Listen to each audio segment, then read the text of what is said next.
Sejam muito bem-vindos ao nosso canal. Aqui trazemos informações de fundos imobiliários, ações no Brasil e no exterior. E no vídeo de hoje vamos trazer os dados das ações da Camil, uma empresa que normalmente conhecida principalmente aí pelo arroz e feijão da sua marca, né? Mas ela abrange muito mais do que isso. Atua na área de açúcar, café, massas, pescados e bolachas em geral.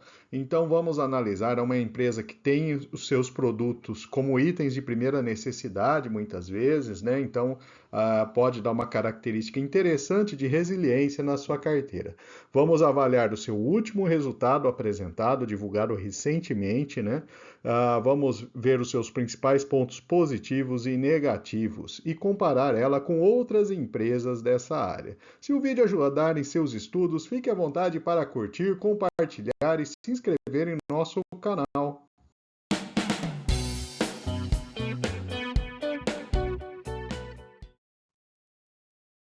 Vamos começar rapidamente com uma visão ampla da empresa para conhecer um pouco mais aí da sua produção e da sua atuação. E depois vamos passar para os dados financeiros, né? Então a empresa ela tem aí a Camil Investimentos, responsável por 66% das ações com controle acionário da empresa. 27% está em circulação na bolsa.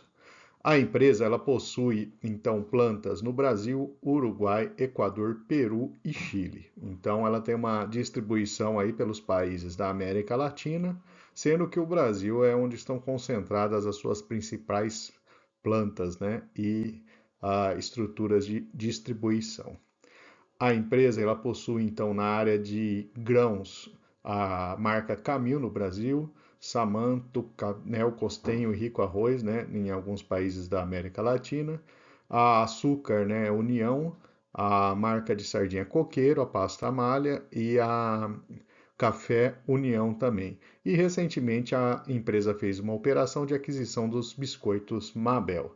Então, em termos de market share, né, na área de arroz no Brasil, ela ocupa a primeira posição e a segunda posição em feijão, que são os produtos fortes ali, né? A maior volume que a empresa vende de fato.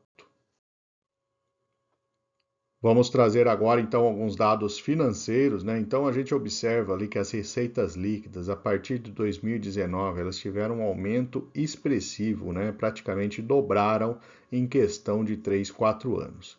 Em compensação, o lucro líquido e EBITDA se mantiveram em um patamar relativamente baixo. Esse é um ponto importante, é uma empresa que pela sua característica e setor, né, trabalha com margens mais baixas.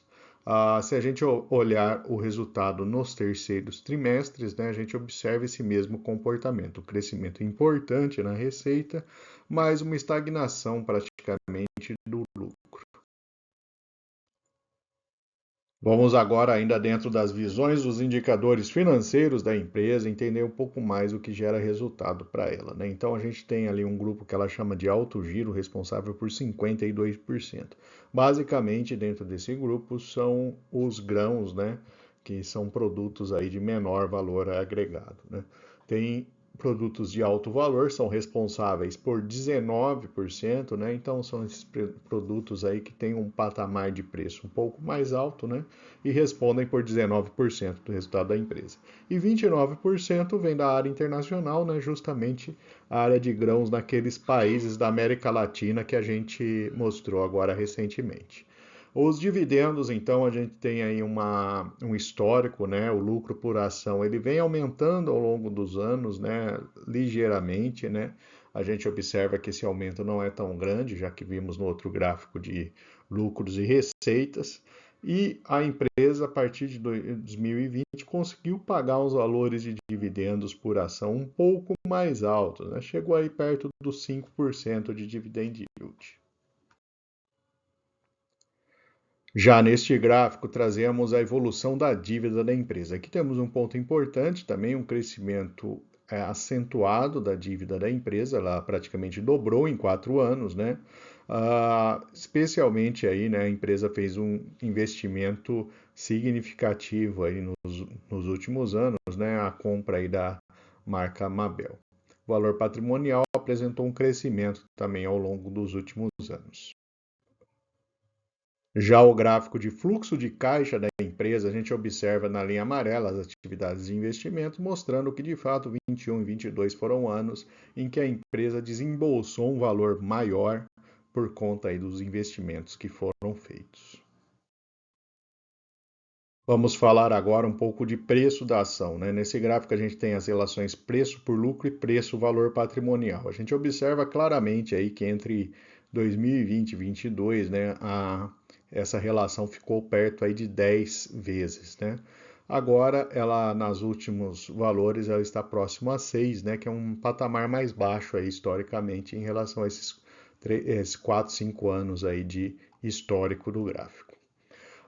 Comparando agora a Camil com outras empresas da área de alimentos, né? Então temos aqui a Dias Branco, a Conservas Oderich, né? Que são empresas voltadas para alimentos diversos, e pegamos as grandes empresas, né?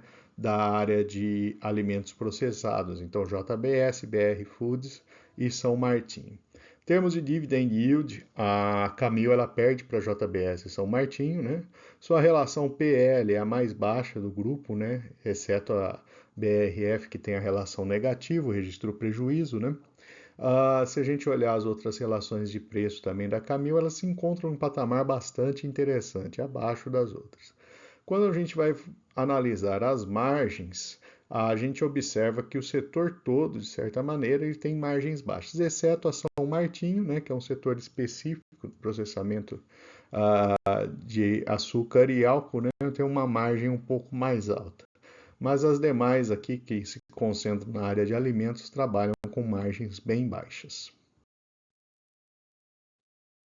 Já a cotação da ação, né, ela já andou sendo negociada acima de R$ 12 ali em seus momentos aí de maior alta, mas agora ela está próximo aí a R$ 8, que é um patamar que era negociado antes aí de 2020. Então ela voltou praticamente aí aquele patamar que ela era negociada antes. Calculando o valor intrínseco pela fórmula de Graham, a gente observa ali que esse valor jogaria ali a ação para R$ 16. Então tem uma diferença bem acentuada em relação ao preço de negociação. Lembrando que isso não é nenhuma recomendação para a ação, tá? Na consolidação da informação que a gente tem dos analistas da empresa, então a gente tem aí uma distribuição, né, que vai de 8 a R$ 16, né, uma faixa bem ampla aí de possibilidades de preço da ação. A maior parte deles, 86%, recomendando a compra da ação e 14% recomendando a venda.